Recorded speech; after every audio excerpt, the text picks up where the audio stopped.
Buenas tardes. Muchísimas gracias, presidente de la Comunidad de Madrid, por esta distinción. Muchísimas gracias por tu forma de ser. Muchas gracias a todos los que están aquí presentes. Es para mí un verdadero honor recibir esta condecoración y, tal como señalaba la Presidente, en algún sentido, lo he dicho en otros discursos, nosotros venimos del futuro a contarles una historia que es deseable evitar. Es la historia del daño y la decadencia que causa el socialismo. Argentina, a fines del siglo XIX, era el país más rico del mundo. Hoy, después de más de 100 años de socialismo empobrecedor y populismo violento, Argentina, al tipo de cambio oficial, cayó al 140 del ranking, al paralelo. Recibimos el país en esa situación, con más de 13 años de caída del PBI per cápita,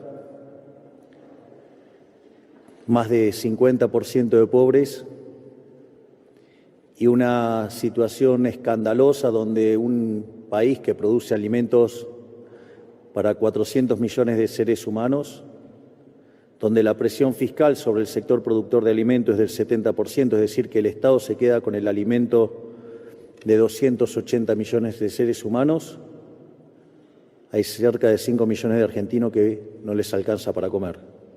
Esa catástrofe es la virtud del socialismo, generar pobreza. Y es por eso que quiero comentárselos y alertarles sobre los riesgos y cómo funciona ese modelo. Es decir, porque no es necesario tener que llegar a una situación tan extrema como la que llegó a Argentina. Sería bueno evitarse todos esos dolores. En especial, yo venía hacia acá y voy viendo Madrid y es tan hermoso. No dejen que el socialismo les arruine la vida, es la consigna. Y el punto es, nosotros cuando iniciamos la carrera electoral, ya en la primera etapa, cuando intentaba ir por una banca de diputados por la Ciudad Autónoma de Buenos Aires, nosotros ya hablábamos de lo que era el modelo de la casta. El modelo de la casta, es decir, básicamente parte de una premisa socialista que dice que donde hay una necesidad nace un derecho. Ahora, esa definición tiene algunos problemas. El primero es que las necesidades son infinitas. Y el tema es que los derechos alguien los tiene que pagar y los recursos son finitos. Por lo tanto, esa inconsistencia, ese conflicto entre necesidades infinitas y recursos finitos requiere de una solución. Aquellos que creemos en las ideas de la libertad, en el capitalismo de libre empresa, donde consideramos que el mercado es un mecanismo de cooperación social, donde voluntariamente se intercambian derechos de propiedad, consideramos que ese trabajo lo hace el sistema de precios y no hay nada mejor que pueda resolver lo que resuelve el sistema de precios, que probablemente haya sido una de las mayores invenciones humanas de la historia de la humanidad. Sin embargo, los socialistas no creen en eso. Creen en un monstruo horrible, empobrecedor, llamado justicia social. Una idea verdaderamente aberrante. Hayek hablaba siempre de algo que se llaman palabras comadrejas.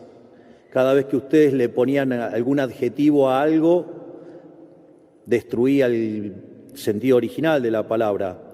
En este caso, justicia social. La verdad que la justicia social es profundamente injusta y profundamente violenta, porque la justicia social lo primero que hace es violentar la igualdad ante la ley, porque a unos le quita y a otros les da. Y eso antes está precedido de un robo. Porque los impuestos no se pagan voluntariamente, se pagan a punta de pistola, a cambio de que si no los paga uno va preso. Entonces, está precedido de un robo y de un trato desigual frente a la ley. Por lo tanto, la justicia social nunca es justa, es profundamente injusta. Y además suelen enarbolar cuestiones nobles, pero la discrecionalidad siempre juega una mala pasada, digamos, siempre hay filtraciones. Bastiat hablaba de las porosas manos de los políticos. Digo, quizás no es la del político directamente, quizás es la de un hermano, la de la pareja o lo que fuera, ¿no? Digo, el que quiere entender que entienda, ¿no? En ese sentido, lo que sucede es que esa intención se manifiesta entonces en un aumento del gasto público, en un aumento del déficit fiscal. Y el déficit fiscal tiene que ser financiado, siempre es financiado. Y ustedes tienen distintas formas de financiar el déficit fiscal.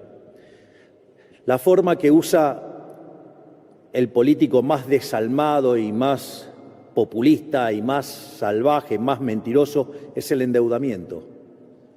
El endeudamiento es una forma absolutamente inmoral de enfrentar la situación, porque la deuda no son ni más ni menos que impuestos futuros.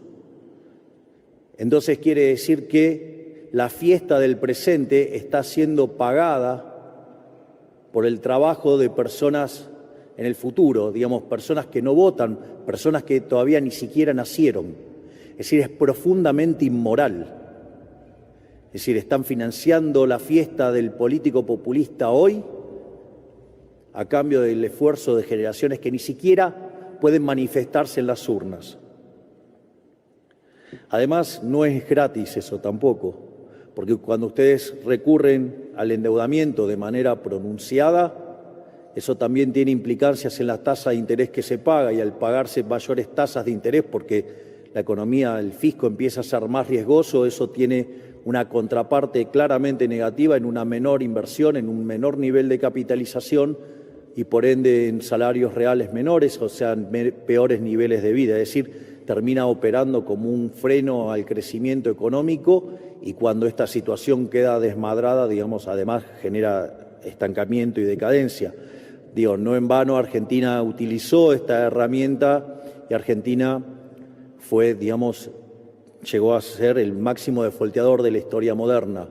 Algo que nosotros desde nuestro gobierno estamos cambiando. Nosotros básicamente heredamos un déficit fiscal de 15 puntos del PBI, donde 5 eran en el Tesoro, 10 en el Banco Central, y contra todos los pronósticos que se hacían de que hacer un ajuste de semejante calibre era imposible, nosotros lo hemos hecho en menos de 6 meses.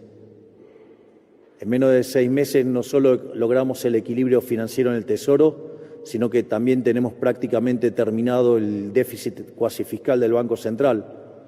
Es decir, hicimos un ajuste de 15 puntos del PBI en 5 meses.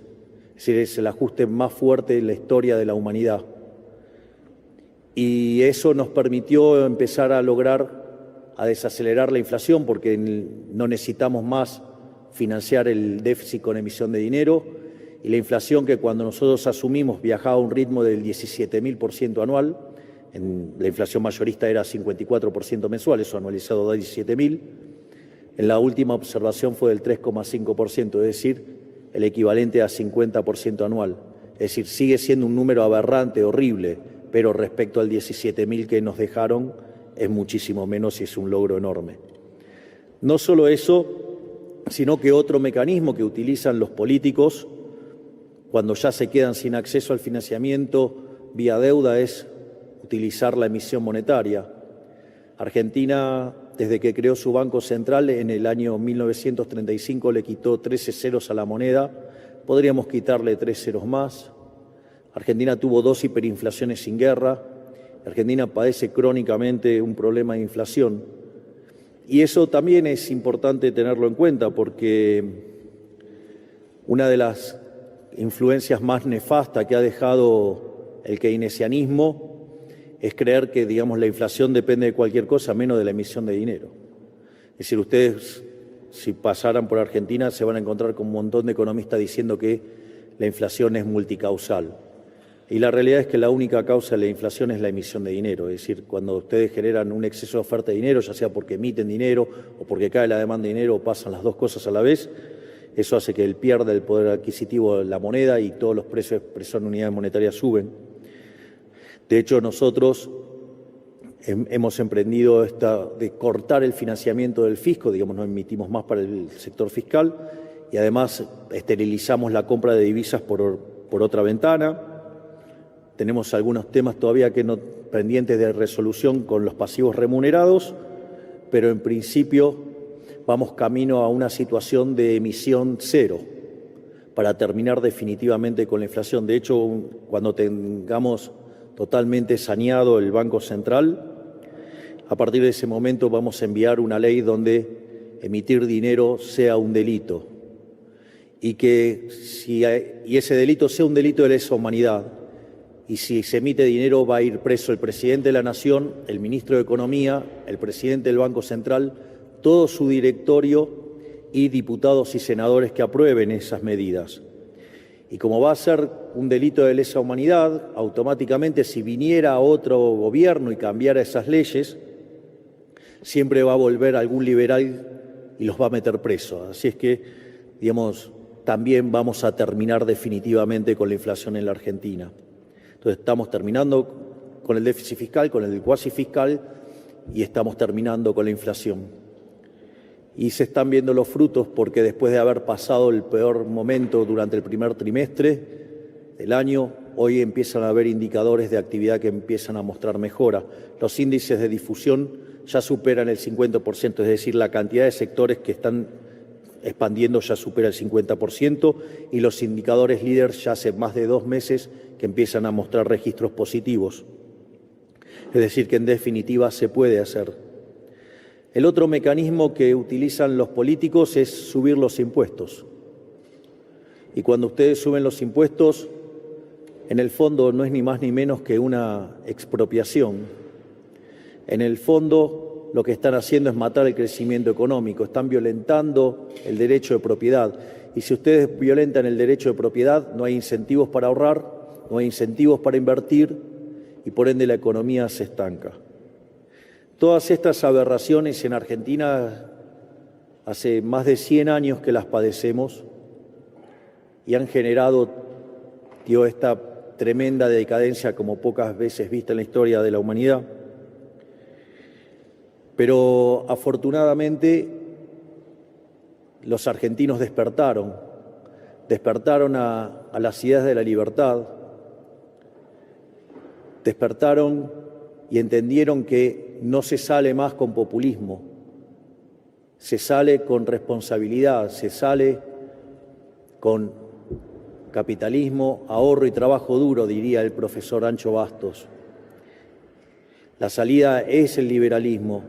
Por eso nosotros, y esto a mí me resultó muy sorprendente, cuando hacíamos nuestros actos de campaña, el cierre lo hacíamos con una frase de nuestro máximo exponente de las ideas de la libertad, del profesor Alberto Venegas Lynch hijo, que dice que el liberalismo es el respeto irrestricto del proyecto de vida del prójimo, basado en el principio de no agresión y en defensa del derecho a la vida, a la libertad y a la propiedad, cuyas instituciones son la propiedad privada, los mercados libres, la no intervención estatal, la división del trabajo, la cooperación social y donde solamente se puede ser exitoso sirviendo al prójimo con bienes de mejor calidad o mejor precio. Es decir, donde los verdaderos héroes son los empresarios, los emprendedores, no los burócratas que nos persiguen, que persiguen a la prensa, que mienten, que roban y que en el fondo destruyen a un país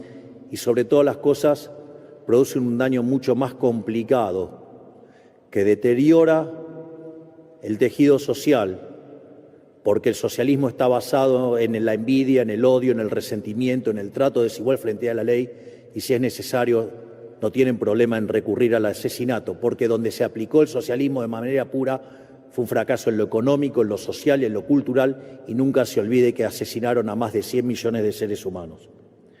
Por lo tanto, Para mí siempre es muy grato venir a España, es muy grato visitar a grandes amigos. Hoy tengo la posibilidad de estar con Isabel, a quien tanto aprecio y admiro. Admiro por su enorme batalla, por esos discursos maravillosos que no me paro ni me pierdo la oportunidad de verlos por YouTube. Por eso digo que estoy tan feliz acá, pero sobre todas las cosas para alertarles el riesgo que tienen enfrente.